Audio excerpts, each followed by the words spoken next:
What is the step-by-step process for a mortgage from beginning to end? Step 1 is to come and speak to me. I'll be able to assess your affordability and give you an idea of how much you can borrow.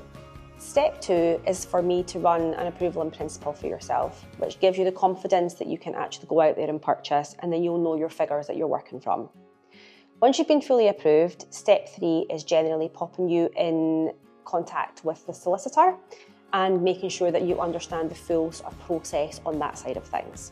Step 4 for me is quite crucial, and I think that is keeping in touch. It's getting out there and looking at properties and letting me know what you're looking at, so I can always be providing you with up-to-date quotes so that there's no nasty surprises once you purchase. Step 5. Once you've fully purchased, this is where you come back to me, and then we almost start the mortgage application at the very start. We'll then go through all the rates based on what you've purchased, and then this is where I will take the mortgage application forward for you. And the final step of the process is to engage with your solicitor, where there you will sign all your paperwork.